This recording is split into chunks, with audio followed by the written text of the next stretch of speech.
దేవుని స్తోత్రం. హల్లెలూయా. కీర్తనల గ్రంథంలో నుంచి 2వ కీర్తనమ్మ. 2వ కీర్తన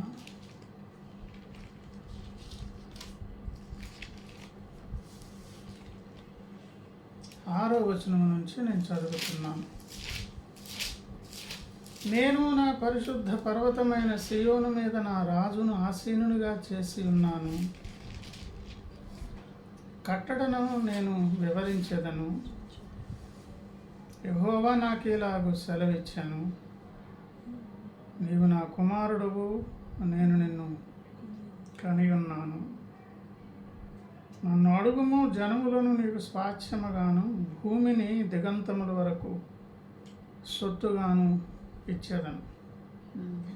చిన్న మాట ప్రార్థన. ప్రేమగల తండ్రి, వందనాలు. సహాయపడ కనికరించండి ప్రభువా. ఈ సమయంలో కుటుంబంతో పాటు చేరువచ్చిన మమ్మల్ని కూడా జ్ఞాపకం చేసుకొని ప్రతి శుక్రవారం జరిగేటటువంటి కూడికను బట్టి చేరువచ్చిన మేము మిమ్మల్ని స్తుతిస్తూ మీ మాటలు వినాలని ఆశపడుతుండగా మీరు దిగివచ్చి మాట్లాడితే మాకు మేలు కలుగుతుంది. మా ప్రజ్ఞ పాఠవాలు ప్రదర్శిస్తే కాస్తంత అక్కడ మనిషి మెప్పు పొందుతాడేమో కానీ దైవ కార్యం జరగదు నాయన. కనుక మానవ సంబంధమైన ఏది కూడా మంచిది కాదని ఉద్దేశంతోనే క్రీస్తునందున్న ఎడల నూతన సృష్టి అని ఇదిగో సమస్తము గతించను, సమస్తమును నూతనమాయను, పాతవి గతించనన్నారు. పాతదైన ఆదాము సంబంధమైన ప్రాణ సంబంధమైన విజ్ఞానాలు, తెలివితేటలు, ఇతరత్ర ప్రాముఖ్యతలన్నీ ఈ లోకంలో మానవ జాతిలో మనుషుల మధ్య ఘనతను లేకుంటే ప్రజల మధ్య అదొక బహుమానంగా అనేక మంది నీరాజనాలు పలికేటట్లుగా ఆ గొప్ప ఆ తలాంతులు ఉండొచ్చు, కానీ ఆధ్యాత్మిక జీవితానికి అవి ఎందుకు పనికిరావు. కనుక అవేవి ఇక్కడ లేకుండా కేవలం మీరు దర్శించండి, సహాయం చేయండి. లేఖనం ద్వారా మమ్మల్ని దర్శించి మీరు మహిమ పొంది అపవిత్ర సేవకులు కడిగి శుద్ధి చేయండి, కృపచేత అర్హత ఇవ్వండి. దర్శించి సహాయం చేయమని ప్రతి ఆటంకమును గద్దిస్తూ మీ సన్నిధి కోరుతూ యేసయ్య నామమున ప్రార్థించి వేడుకుంటున్నాం పరమ తండ్రి, ఆమేన్. దేవుని స్తోత్రం. హల్లెలూయా. ప్రియమైన దేవుని బిడ్డలారా, దేవుని సంగమా, మనం చదువుకున్న లేఖన భాగం కీర్తన గ్రంథం 2వ కీర్తన 6 నుంచి 8వ వచన భాగం వరకు గమనించినట్లయితే తండ్రి అయిన దేవుడు కుమారునితో మాట్లాడుతున్నటువంటి ఆ సంభాషణ. నేను నా పరిశుద్ధ పర్వతమైన సియోను మీద నా రాజును ఆసీనునిగా చేసి ఉన్నాను. ఆ మాట అన్నదేమో తండ్రి అయిన దేవుడు. కుమారుడైన దేవుడు ఏమని పిలుస్తున్నారండి అక్కడ? నా రాజు అంటున్నారు. ప్రియులారా, చాలాసార్లు ఏదో తండ్రి కుమార పరిశుద్ధాత్మ అని అనేటప్పుడు 1, 2, 3 అని హెచ్చు తగ్గులు ఉన్నట్లుగా మనం ఆలోచన చేస్తాం. కానీ యేసయ్య తండ్రి అయిన దేవునితో సమానుడు, అందులో ఒక భాగం ఆయన. కుమారుడైన దేవుడు తండ్రిని ఎలా ఘనపరుస్తుంటారు, తండ్రి అయిన దేవుడు కూడా కుమారుని అదే సేమ్ స్థాయిలో ఘనపరచడం అనేది మనకు పదే బైబిల్ గ్రంథంలో కనిపిస్తుంది. కనుక ఈ విషయం మనకు అర్థం కాకపోతే ఏదో లోకంలో ఉన్నటువంటి విధానాన్ని బట్టి దేవునిలో కూడా ఒకరు ఎక్కువ ఒకరు తక్కువ అనేటువంటి అభిప్రాయం మనకుండే అవకాశం ఉంటుంది. దానికి తావు లేదు. సో ప్రియులారా, నా పరిశుద్ధ పర్వతమైన సియోను మీద నా రాజును ఆసీనునిగా చేసి ఉన్నానని చెప్పి 7 అన్నారు. కట్టడను నేను వివరించేదను. యెహోవా నాకు ఇలాగూ సెలవిచ్చాను, నీవు నా కుమారుడువు, నేను నిన్ను కని నేడు నిన్ను నీవు నా కుమారుడువు, నేడు నిన్ను కని ఉన్నాను. కనుక పైన చెప్పిన వచనానికి కిందనున్న వచనాలకు ఎంతో టైం గ్యాప్. కన్న సందర్భం యేసయ్యను రాజుగా అభిషేకించిన సందర్భం. అంటే కాలంలో కొన్ని జరగాల్సి ఉన్నవి, కొన్ని జరిగినవి. కానీ దేవుని మనో ప్రపంచంలో అయితే ఆల్రెడీ ఇవన్నీ కూడా జరిగిపోయాయి అనడానికి రుజువు ఏంటంటే, ఈరోజు భక్త జనాంగమునకు దేవుడు ఏదైనా జవాబిస్తున్నారంటే ప్రస్తుతం మనకున్నటువంటి స్థితిని చూసి ఇవ్వట్లేదు. మనకిచ్చే జవాబులు, మనం అడిగేదానికి దేవుడు ఇస్తున్నటువంటి ఏ విధమైనటువంటి సమాధానాలైనా, ఫర్ ఎగ్జాంపుల్ మన అవసరత కొరకు దేవుని దగ్గరకు వస్తాం. ఉదాహరణకు ఆదివారం బల్ల కార్యక్రమం తీసుకునేటప్పుడు మన ఉద్దేశం ఏంటంటే కడుగుబడి వెళ్ళాలి. కానీ మళ్ళీ వారం మాత్రం ఇదే బలహీనతతో నేను రాకూడదు అనేది మైండ్లో పనిచేయదు. మళ్ళీ కుక్కతో ఒక వంకర, గొర్రెతో ఒక బెత్తడు అన్నట్లుగా కొన్ని ఆదాము సంబంధమైన కొన్ని లక్షణాలు అవి ఎలాంటివంటే వాటిని తీవ్రంగా టచ్ చేస్తే ఆ వ్యక్తి దేవుడిని వదిలేస్తాడు. అలాంటి కరడుగట్టినటువంటి కొన్ని బలహీనతలు మనలో ఉంటాయి. కానీ దానికి ఒక లైఫ్ టైం అనే ఒక టైం ఉంటుంది అన్నమాట. ఆ పరిస్థితి, ఆ మార్పు అనేది చాలా కాలం పడుతుంది. ఆ చాలా కాలం లోపల సామధాన భేద దండోపాయం అన్నట్లు ఆ పరిస్థితికి దేవుడు తీసుకొస్తాడు.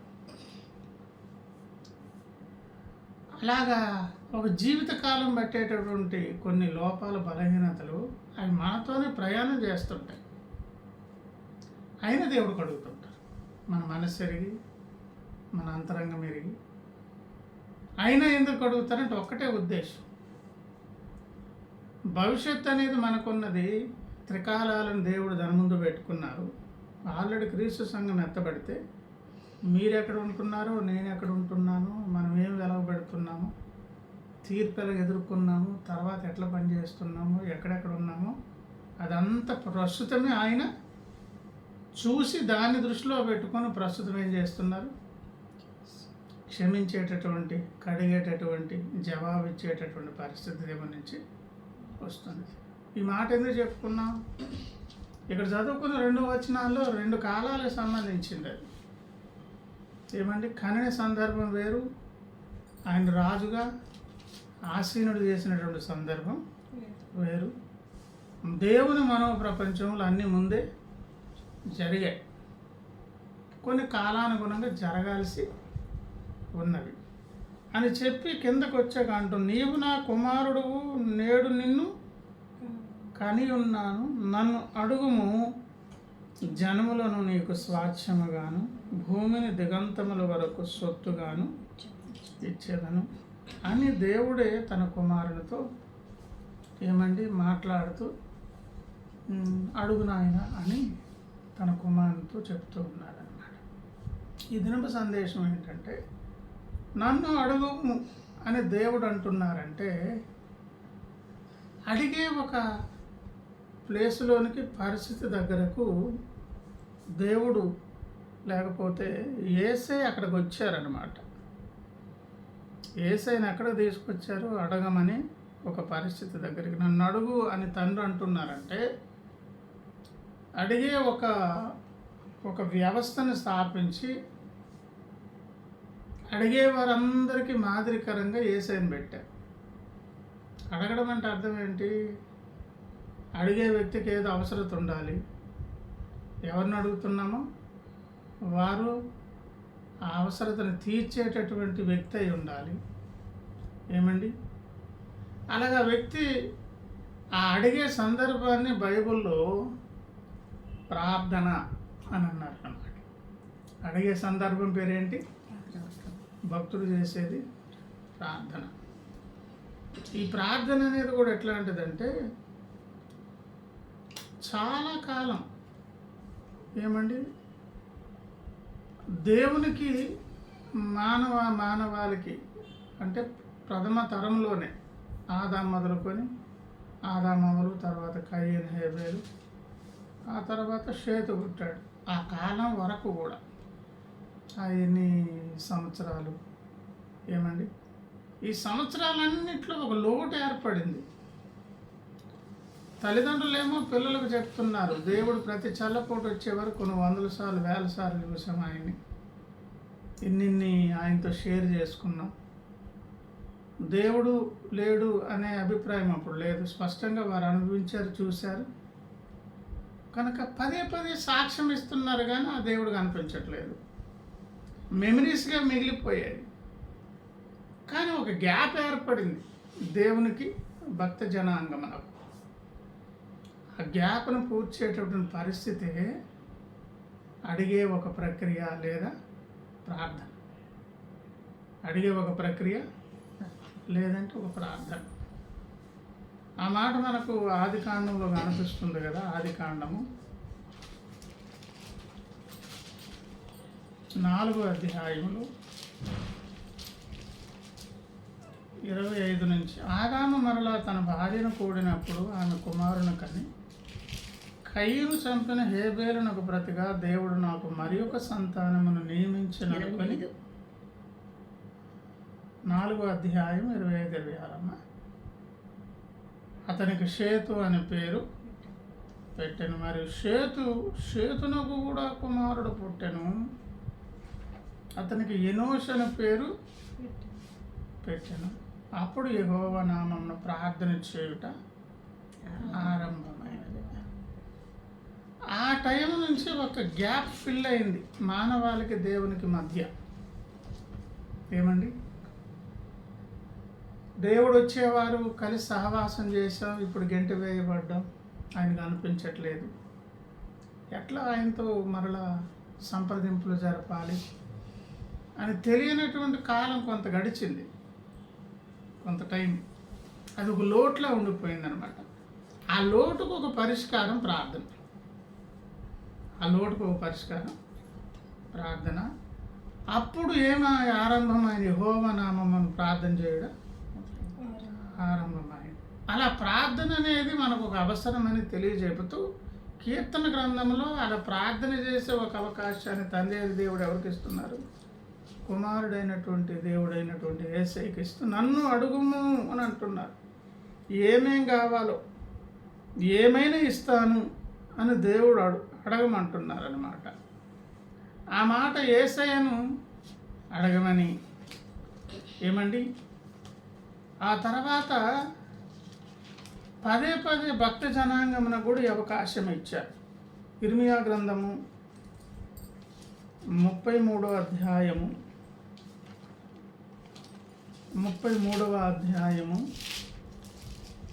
2వ వచనంలో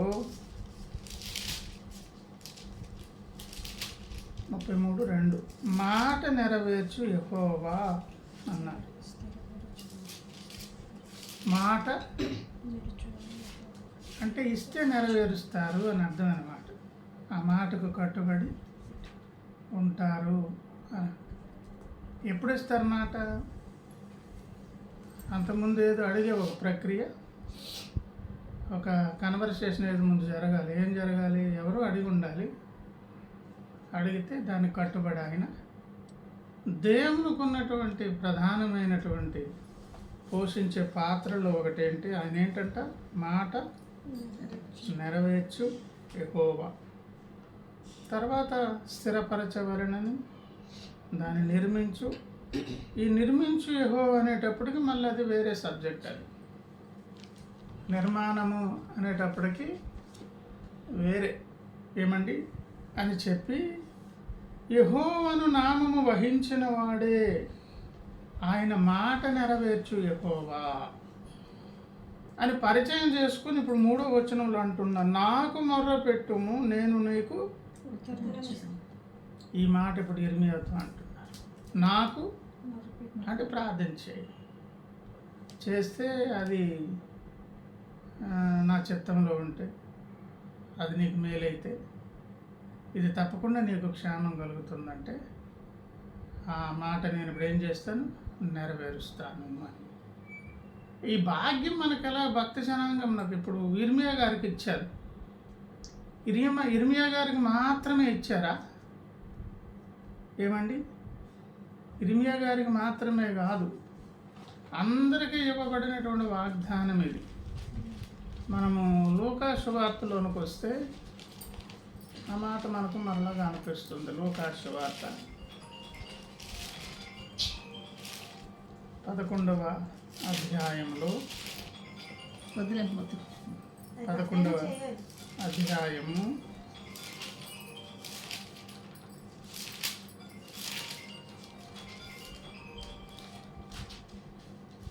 10వ వచనం అంటున్నారు చూడండి. ఏమండి 9 నేను ఎక్కడ చదువుతాను చూడండి. అడుగుడి మీకు ఇవ్వబడును, వెదకుడి మీకు దొరుకును. ఆ ముందు మాట ఆపాను. ఏమ్మా? అడుగుడి ఇయ్యబడును, వెదకుడి దొరుకును, తట్టుడి మీకు తీయబడి. ఈ డోర్లన్నీ ఎప్పుడు క్లోజ్ అయ్యాయి? ఏదైనా నుంచి బయటికి తోసివేయబడినప్పుడు. ఆయన వచ్చింది లేదు, సంప్రదింపులు లేవు, ఏమీ లేవు. ఈ మెమరీసే మిగిలాయి. ఆదామావులు ఎంతసేపు దేవుని గురించి కథలుగా పిల్లలకి చెప్పడమే తప్ప లేదు. ఆ భాగ్యం మరణ లేదు. కానీ ఆ గ్యాప్ పూడ్చడానికి దేవుడు ఇచ్చినటువంటి అవకాశం ఏంటన్నాను? ప్రార్థన. అక్కడతో మానవ జాతికి దేవునికున్న గ్యాప్ పూర్తి చేసే ఒక ప్రక్రియ ప్రార్థన ద్వారా ప్రారంభించి ఇప్పుడు అన్నారు. ఆ ప్రార్థన కూడా మళ్ళీ మాదిరి ఎవరు యేసయ్య అన్నాను. కుమారునితో చెప్పారు, కుమారుడు అడిగారు, కుమారుడిగా మాట ఇచ్చారు కనుక ఆ తర్వాత ఈ భాగ్యం వరకు దొరికింది భక్త జనాంగానికి. అక్కడ ఇర్మియా గారిని అడిగారు, ఇక్కడ అంటున్నారు 10వ వచనంలో అడుగు ప్రతివానికి ఇవ్వబడును అన్నారు. అది అసలు ఈ ప్రతివాడు నన్నారు చూసారా? ఎవరైనా అడగవచ్చు, పొందుకోవచ్చు. ఎవరికైనా సరే ఆ గ్యాప్ ఫిల్ చేసి దేవుడు ఏం చేస్తారు? ప్రతివానికి అన్నారు, అడుగువానికి ఇస్తాను, వెతికేవానికి దొరుకుతాను, తట్టేవానికి తీయబడుతుంది అని చెబుతూ ప్రభునందు ప్రియులారా ఎవరెవరు అడుగుంటారు? అక్కడేమో ఇర్మియా గారి అవసరత దేవుడే ఎరిగి అడగమన్నారు. అలాగా కీర్తనల గ్రంథంలో కూడా మనం గమనిస్తే 22వ అధ్యాయంలో చూడండి, దావీదు గారి ఒక అనుభవం కనిపిస్తుంది. 22వ అధ్యాయం దావీదు కీర్తన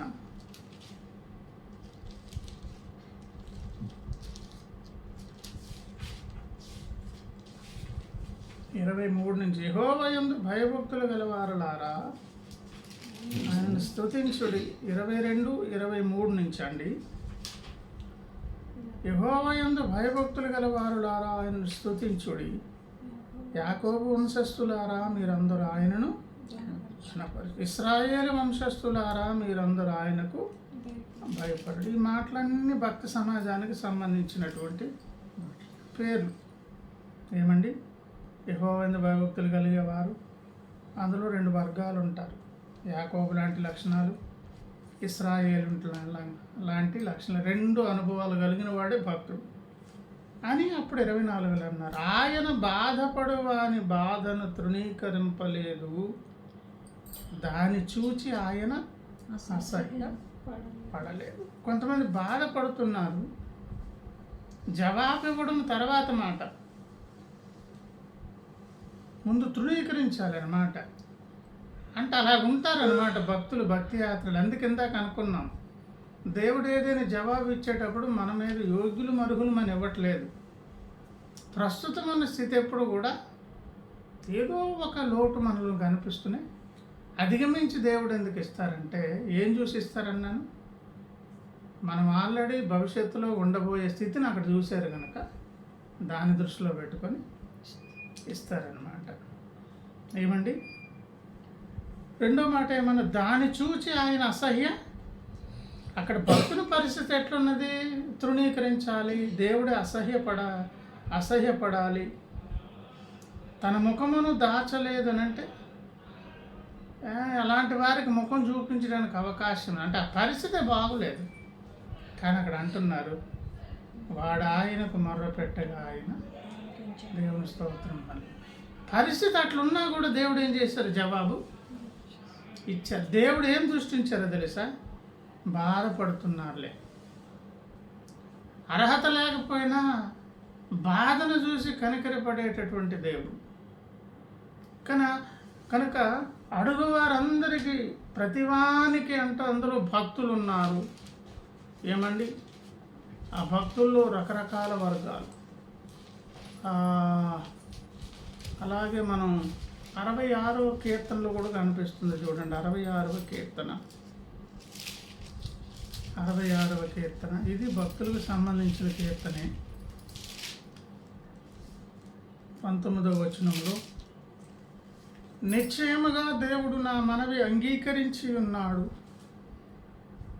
ఆయన నా విజ్ఞాపన ఆలకించి ఉన్నాడు. దేవుడు నా ప్రార్థనను త్రోసివేయ లేదు, నా యొద్ద నుండి తన కృపను తొలగింపలేదు. నా ప్రార్థన ఆలకించారు. దేవుడు నన్ను త్రోసివేయలేదు, తన కృపను నాకు అనుగ్రహించారు. ఎందుకు అలాగ ఇచ్చారంటే కొన్ని అక్కడ ప్రత్యేకమైన లక్షణాలు ఉన్నవి. అక్కడ భక్తునికి ఉన్నటువంటి కొన్ని మంచి లక్షణాలు. ఇందాక చదువుకున్న దగ్గర ఏమో భక్తుని లోపల అర్హతలు లేవని ఇక్కడ కొన్ని ఉన్నవి. చూడండి ఒకసారి చూద్దామా. 17 నుంచి, ఆయనకు నేను మొర్రపెట్టి తిని అప్పుడే నా నోట శ్రేష్టమైన కీర్తన ఉండెను అని చెప్పి 18, నా హృదయములో నేను పాపమును లక్ష్యము చేసిన ఎడల ప్రభు నా మనవి వెనకపో. నిశ్చయముగా దేవుడు నా మనవి అంగీకరించి ఉన్నాడు, ఆయన నా విజ్ఞాపన. ఎందుకు? సాధ్యమైన మేర భక్తుడు ఎట్లున్నాడండి? ఇష్టడుగా ఉండే ప్రయత్నం చేస్తున్నాడు. ఇష్టడుగా ఉండే ఏమన్నాను? ప్రయత్నమే. సాధించుకున్నాడు అనడానికి లేదు. ఏ భక్తునికి ప్రయత్నించాలి, ఉండాలని ఇష్టపడాలి. అవి ఉంటే దేవుడు దిగి వచ్చి పని చేస్తాడు. లేదు భక్తుడే చేసుకోగలిగాడంటే దేవుని అవసరత లేదు కదా. అలా కుదరదు అసలు. అక్కడ ఉన్నటువంటి ఇందాక చదువుకున్న 22వ కీర్తన ఏంటంటే, అలా మంచిగా ఉండాలని ప్రయత్నము చేయకుండా, ఇష్టము లేకపోయినా సరే బాధను చూసి దేవుడు దిగి వచ్చాడు. ఇక్కడ కాస్తంత భక్తులు ఏం కనిపిస్తుంది? కొంచెం ప్రయత్నిస్తుంది. అంటే ప్రయత్నించడము, ఆశపడడం. ఆశపడితే దేవుడు అద్భుతం చేస్తారన్నమాట. ఏమ్మా? అలాగే ఇంకా కొన్ని సందర్భాలు మనం గమనించినట్లయితే 72వ కీర్తనలో కూడా చూడండి. 72వ కీర్తన 12వ వచనములో, దరిద్రుడు మొర్రపెట్టగా అతడు వారిని విడిపించును. ఇది సొలొమోను గారి కీర్తన. దీనులను నిరాయుధులను ఆయన విడిపించు, నిరుపేదల యందును బేదల యందును అతడు కనికరించు, బేదల ప్రాణములను అతడు ప్రభునందు ప్రియులారు. ఇలాగా ఒక దయనీయమైన స్థితిలో ఉన్నటువంటి వారిని చూస్తే దేవునికి ఏమొస్తుంది? ఇక్కడ అర్హతలు అవన్నీ చూడరు, కరిగిపోతాడు ఆయన. దేవుని స్తోత్రం. ఎన్నో చెప్పుకోవచ్చు. చాలాసార్లు దేవుని మీద తిరుగుబాటు చేసి దేవుని కార్యాలకు అడ్డు తగిలేటటువంటి వ్యక్తులు కూడా కొన్నిసార్లు ఆపత్కాలంలో అటు ఇటు చూసి ఇంకెవరు కనిపించి ఏసై వైపు చేతులు ఎత్తేసి జవాబు దొరికేస్తుందండి అనడానికి మనకు పెద్ద రుజువు ఏంటో తెలుసా? ఆహబు చేసే ప్రార్థన. ఆహబు అంత చెడిపోయినటువంటి వ్యక్తి ఇంకొకడు. ఇశ్రాయేలు రాజులలోనే ఆహబు అంత చెడిపోయిన వ్యక్తి ఇంకొకడు లేడు. దేవుడిచ్చారు సాక్ష్యం. మొదటి రాజుల గ్రంథంలోనే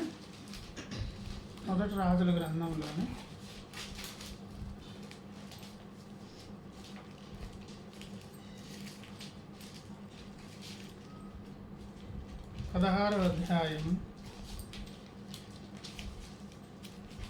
29 నుంచి, యూదా రాజైన ఆసా ఏలుబడిలో 38వ సంవత్సరమున ఒమ్రీ కుమారుడైన ఆహబు ఇశ్రాయేలు వారికి రాజశోమ్రోనులు ఇశ్రాయేలు వారిని 22 సంవత్సరములు ఏలెను.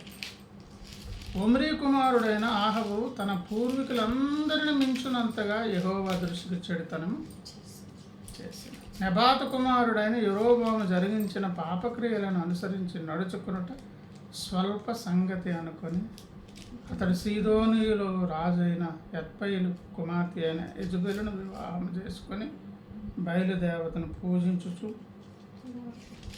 వానికి మ్రొక్కుచుండెను.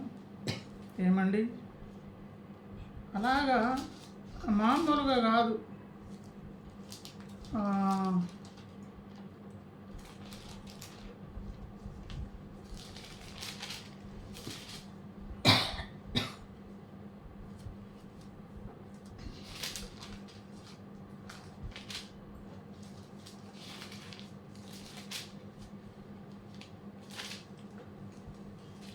తన్ను తాను అమ్మేసుకున్నాడు అనేటువంటి మాట కూడా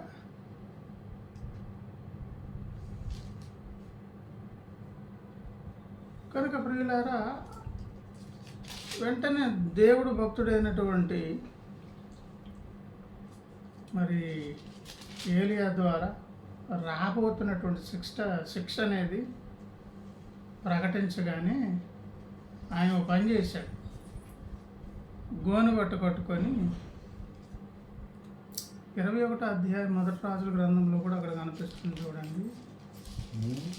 21వ అధ్యాయం మొదటి రాజుల గ్రంథం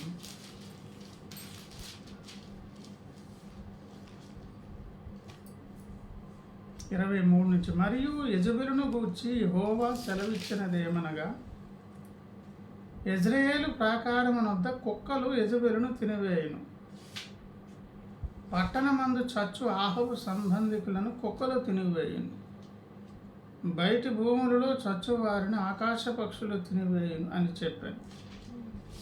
తన భార్య అయిన యెజబెలు ప్రేరేపణ చేత యెహోవా దృష్టికి కీడు చేయు తన్ను తాను అమ్ముకొనిన ఆహాబు వంటి వాడు ఎవ్వడును.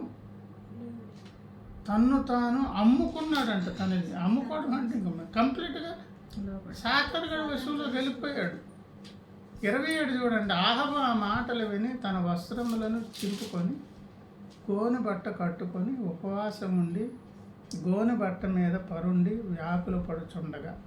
ఈ దేవుని భక్తుడా, ఆల్రెడీ అమ్మేసుకున్నాడు.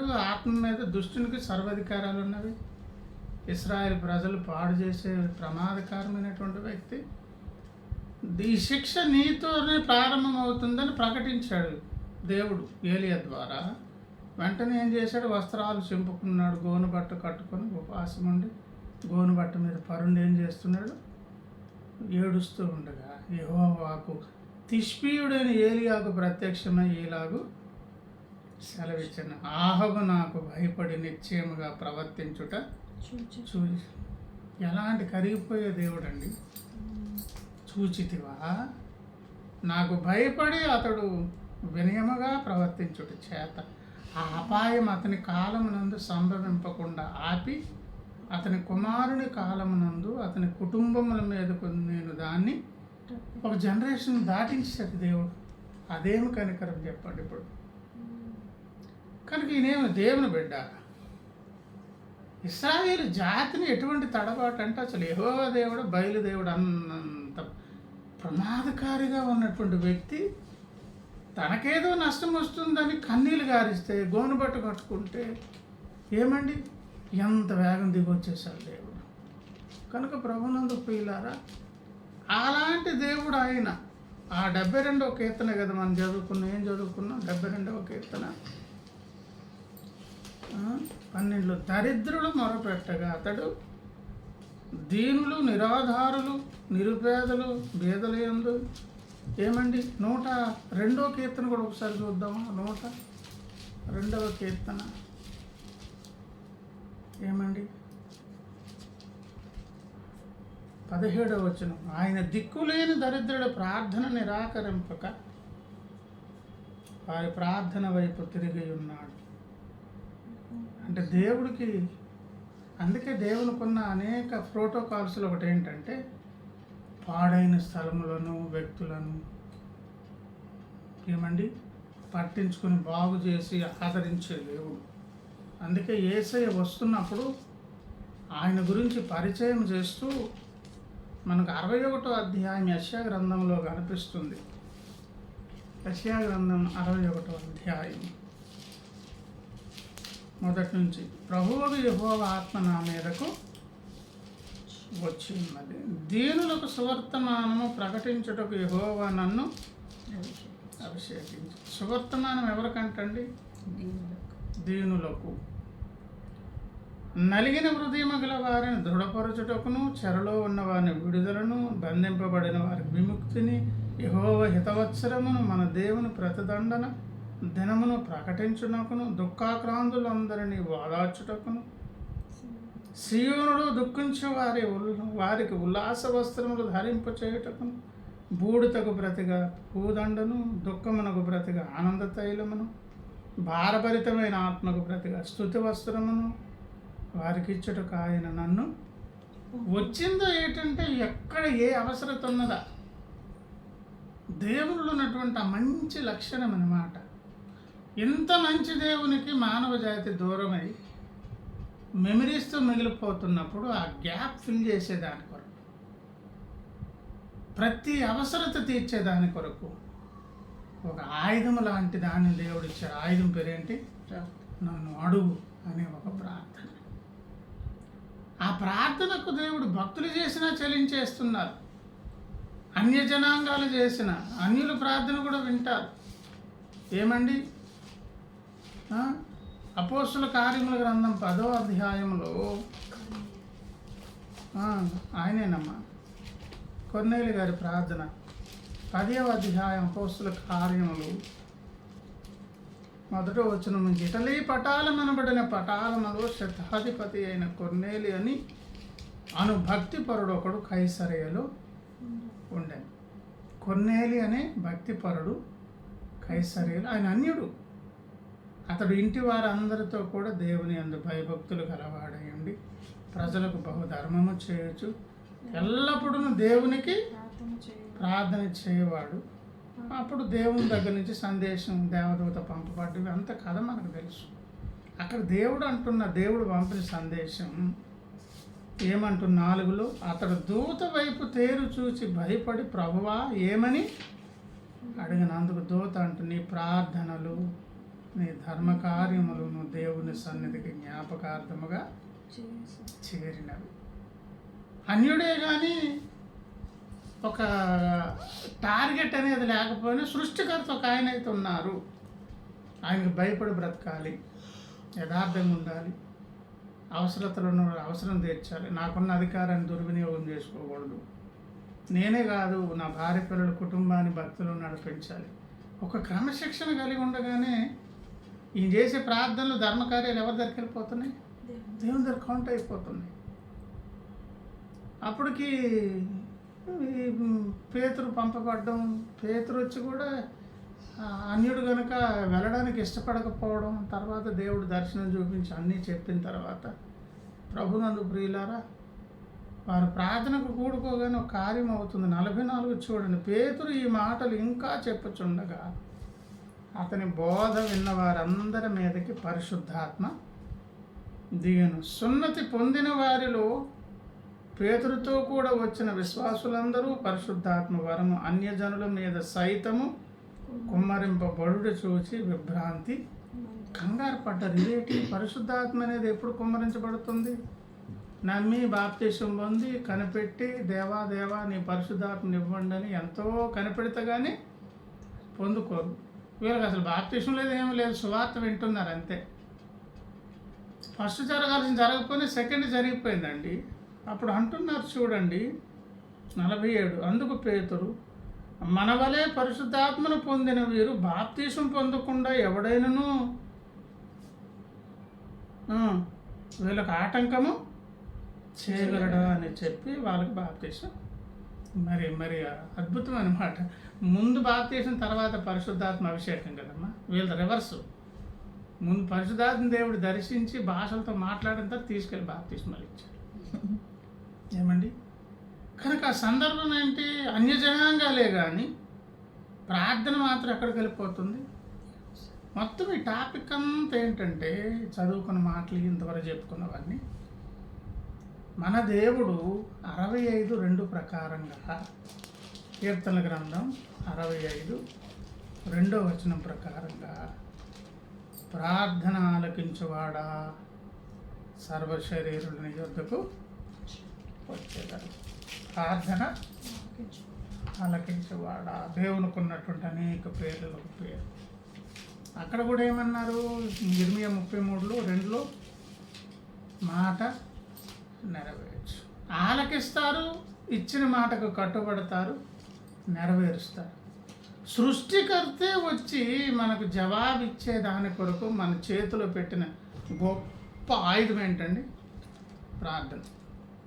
అందుకే హెజ్కియా ఫ్రాన్సిస్ గారు రాసినటువంటి పుస్తకం కొనుక్కుంటే మరోసారి చదవండి, లేదంటే కొనుక్కోండి. చిన్న పుస్తకం, 15-20 రూపాయలు. మహాబలితో 30 రూపాయలు పెరుగుతుందేమో. ఎంత చిన్న పుస్తకం. హెజ్కియా ఫ్రాన్సిస్ గారిది 2 పుస్తకాలు ఉన్నాయి. అంటే నేను 2 తర్వాత చూడలేదు. అందులో ఒకటి ప్రార్థనే జీవం. ఆ పుస్తకం చదవండి ఒకసారి, కొనుక్కోండి. అద్భుతం ఉంటుంది.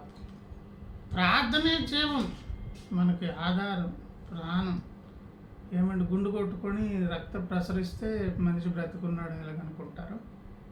భక్తుని జీవితంలో ప్రార్థన అంటే వాడు బ్రతుకున్నాడని రుజువు. ప్రార్థన ఆలకించేవాడు సర్వ శరీరుని యొద్దకు వచ్చాడు. మొత్తం టాపిక్ అంతా ఏంటంటే, రండి మొరపెడుదాం, అడుగుదాం, అడిగే దాని దగ్గరకు మనం రావాలని దేవుడు పిలుస్తూ, ఆ మాట మొదట ఎవరికి ఇచ్చారు? నన్ను అడుగు అని కుమారుడికి చెప్పారు. మనము ప్రార్థించి దేవుని దగ్గర, ఈ మాట ఆఖరి మాట చెప్పి ముగిస్తాను, మనము ప్రార్థించి దేవుని దగ్గర జవాబులు పొందుకునే దాని కొరకు ప్రతి విషయంలో యేసయ్య మాదిరి కదా. నన్ను అడుగు అని యేసయ్య అంటే యేసయ్యకి ఏం అవసరాలు ఉన్నాయి చెప్పండి? అసలు ఆయన దేవుడు కదా, ఆయన అడగడం ఏంటి? అలాగ మనం ప్రార్థించే ఒక దగ్గరకు తీసుకువచ్చి దేవునికి మనకున్న గ్యాప్ పూరించి ప్రతి అవసరత ప్రార్థన ద్వారా సాధించుకునే దాని కొరకు యేసయ్యను ఈ లోకాన్ని పంపినప్పుడు, ఆయన వచ్చినప్పుడు ఎట్లా వచ్చారంట? ఫిలిప్పీ పత్రిక ప్రకారంగా రిక్తుడుగా ఆయన వచ్చారు. 2వ అధ్యాయం ఫిలిప్పీలకు రాసినటువంటి పత్రిక 6-7 వచనాలు. ఆయన దేవుని స్వరూపము కలిగిన వాడై ఉండి దేవునితో సమానముగా ఉండుట విడిచిపెట్టకూడని భాగ్యమని ఎంచుకొనలేదు, కానీ మనుషుల పోలికగా పుట్టి దాసుని స్వరూపము ధరించుకొని తన్ను తానే రిక్తునిగా, అంటే ఈ రిక్తుడుగా వచ్చి ఏమి లేకుండా ఖాళీగా వచ్చారు చూసారా. ఆయనను పంపించి ప్రతి చిన్నది పెద్దది ఏది కావాలని ఎక్కడి నుంచి తెచ్చుకోవాలి? ఎప్పుడు? తండ్రి దగ్గర నుంచి. ఆయన అలా చేసి ఆయన ప్రార్థించే ఒక అవకాశాన్ని ఇచ్చి, ఆ మాదిరి మనకిచ్చి మనం ప్రార్థించి జవాబులు పొందుకునే ఒక అవకాశం దేవుడు ఇస్తున్నాడు. దేవుని స్తోత్రం. ఇలాంటి పరిస్థితి కల్పించి వెంటనే ఏమీ జవాబులు దొరకలేదు యేసయ్యకు. నా అవసరం నీకు తెలుసు కనుక తండ్రి నాకు ఇచ్చి అంటే కుదరలేదు. ఆయనకి ఎప్పుడు అడగడం చేతగా, అంటే అది అలవాట్లేని పని కదా. యేసయ్యకు అలవాట్లేని ఏంటి? ఆయన దేవుడు మొరపెట్టడం ఏంటండి? మనం చాలాసార్లు అంటుంటాం, ఏంటది? సర్వశక్తిమంతుడు అనే దేవుని పేరే కదా, అవునా కదా? అంటే అర్థం ఏంటి? ఏదైనా చెయ్య, అవునా? చేయలేని కూడా ఉన్నాయి, అన్నీ చేయరు. ఏమ్మా? అలా కాదు, ఆయన స్వభావముకు విరుద్ధమైనది ఏది కూడా. బెల్లము ఏనాటికైనా చేదుగా ఉంటుందా? బెల్లం ఎప్పుడు కూడా ఏమండి చేదుగా, బెల్లం వెంటనే తీగ ఉంటుంది ఏమండి. అలాగే తన స్వభావమునకు విరుద్ధంగా ఏం చేయలేనటువంటి ఆ దేవుడు వచ్చిన తర్వాత ఆయన బతుకులేడు ప్రార్థన చేసి ఒక పరిస్థితి దగ్గరకు తీసుకొచ్చి రిక్తుడుగా చేసి, హెబ్రీయులకు రాసినటువంటి పత్రిక 7వ అధ్యాయం 5వ అధ్యాయం క్షమించాలి, హెబ్రీ పత్రిక 5:7 శరీరధారి అయి ఉన్న దినములలో మహారోదనముతోనూ కన్నీళ్లతోనూ తన మరణము నుండి రక్షింపగలవానికి ప్రార్థనలను యాచనలను సమర్పించి భయభక్తులు కలిగి ఉన్నందున ఆయన ఊరకను అంగీకరింపబడలేదంటే ఇన్ని ఉంటే ఆయన అంగీకరింపబడి జవాబులు ఇప్పుడు యేసే ప్రార్థనకు ప్రార్థన చేయమన్నారు. ప్రార్థన ద్వారా సాధించుకోవచ్చు. మాదిరి యేసయ్యనే పంపించి ఒక అవసరత దగ్గరకు, అవసరం అనేది ఏర్పడే ఒక ప్లేస్లో పెట్టి, అవసరం ఉన్నది కాబట్టి ఇవ్వండి డిమాండ్ చేయలేదు, అని ఆయన పంపించలేదు. పాఠం ఏంటో తెలుసా? మన జీవితాల్లో కూడా ప్రార్థన ద్వారా ఏదైనా సాధించుకోవచ్చు. దీనుల, దరిద్రుల, పేదల ప్రార్థన పట్టించుకుంటారు. అర్హత లేకపోయినా వాళ్ళకున్న బాధను పట్టించుకుంటాడు దేవుడు. కొన్నిసార్లు దేవుడు సంకల్పం లేని వారు కూడా గోను బట్ట కట్టుకుంటూ దిగి వచ్చేస్తాడు ఆయన. మరి వాళ్ళకే సాయం చేసే దేవుడు భక్తులకు ఎందుకు చేయరు? భక్తులు కూడా భవిష్యత్తును దృష్టిలో పెట్టుకుని అక్కడి నుంచి చూసి ఇప్పుడున్నటువంటి అవసరాలు తీరుస్తారు. కానీ ఆ ప్రార్థన కూడా ఆషామాషి కాదు. అది ఎలా సాధించుకున్నారు? ఏమండి, మహారోదన, కన్నీళ్ళు, అలాగా ప్రార్థనలు, యాచనలు చేసి అలాగా కనపెడితే అప్పుడు దేవుడు అంగీకరించారనమాట. మనం ఇందాక చదువుకున్న లోకాసు వార్త కూడా అలాగే కనిపిస్తుంది. ఒకసారి ఆలోచన చేస్తే లోకాసు వార్త ఆ 11వ అధ్యాయం దగ్గరకు ఒకసారి రండి. ఏమన్నారు? 11:10లో ఏమండి, తట్టుడి మీకు తీయబడును, ఏమన్నారు? 9లో అడుగుడి మీకు ఇయ్యబడును, వెదుకుడి మీకు దొరకను, తట్టుడి మీకు తీయబడును, అడుగు ప్రతివానికి ఇయ్యబడును అన్నారు. నిజమే. కానీ 9లో ప్రారంభంలో ఏమన్నారు? అటువలే మీరును అడుగుడి అన్నారు అనమాట. అటువలంటే ఎటువలు అడగాలి అంటే పైన ఉంది ఒక సందర్భం 5వ వచనం నుంచి. మీలో ఎవరికైనా ఒక స్నేహితుడు ఉండగా అతడు అర్ధరాత్రి వేళ ఆ స్నేహితుని యొద్దకు వెళ్ళి, స్నేహితుడు నాకు 3 రొట్టెలు బదులేమో, నా స్నేహితుడు ప్రయాణము చేయొచ్చు మార్గంలో నా యొద్దకు వచ్చి ఉన్నాడు, అతనికి పెట్టుటకు నా యొద్ద ఏమీ లేదని అతనితో చెప్పిన ఎడల అతను లోపలే ఉండి, నన్ను తొందర పెట్టవద్దు, తలుపు వేసి ఉన్నది, నా చిన్నపిల్లలు నాతో కూడా పండుకొని ఉన్నారు, నేను లేచి ఇయ్యలేనని చెప్పున అతడు తన స్నేహితుడైనందున ఒక కారణం లేచి ఇయ్యకపోయినను అతడు సిగ్గుమాలి మాటికి అడుగుట వలనైనను లేచి అతనికి మాటికి అంటే ఆ రకంగా అడగండి. అంటే కొన్నిసార్లు వెంటనే జవాబులు వస్తే కొన్ని లేట్ అవుతాయి. లేట్ అయినా వెంటనే జవాబులు వచ్చిన మానకుండా మన దగ్గర ఉన్న ఆయుధం ఒకటే. ఆయుధం పేరేంటి? నన్ను అడుగుము. దేవుని స్తోత్రం, హల్లెలూయా.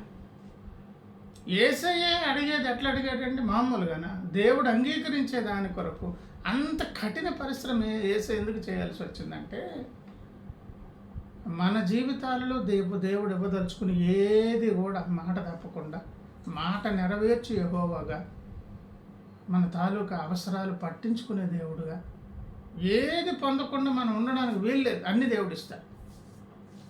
కొన్ని త్వరితగతిన వస్తాయి, కొన్ని లేట్ అవుతాయి. ఏది ఏమైనా మన మేలు కొరకు దేవుడు ఏది దాచించాడు అదే దేవుడు ఇస్తాడు. దేవుని స్తోత్రం. ఈ దినపు సందేశం అంతా ఒక్కటే. ప్రార్థననే ఆయుధాన్ని మనకు దేవుడు ఇచ్చారు. అడగమంటున్నారు. ఎలాగ అడగాలో మాదిరి ఆయన ఒడ్డును కూర్చోలేదు. తన కొడుకును పంపించి రిక్తుడిని చేసి కన్నీళ్ళు, యాచనలు, పెడబబ్బులు పెట్టి కింద మీద కొట్టుకుంటే తప్ప ఆయన అంగీకరించారు. అలాంటి దేవుడిని కలిగి ఉన్నాం. అటువంటి మాదిరి మనకు ఇచ్చారు. అంత పెడబబ్బులు పెట్టే పరిస్థితికి దేవుడు తీసుకువెళ్ళారు. ఏమండి, తప్పకుండా మన మనస్సు తిరిగి, మన అవసరం తిరిగి దేవుడు కార్యం చేస్తారు. అలాగే ప్రార్థన ద్వారా సాధించుకుందాం. దేవుడి మాటలు దీవించుగాక. ప్రార్థన చేసుకుందామమ్మా.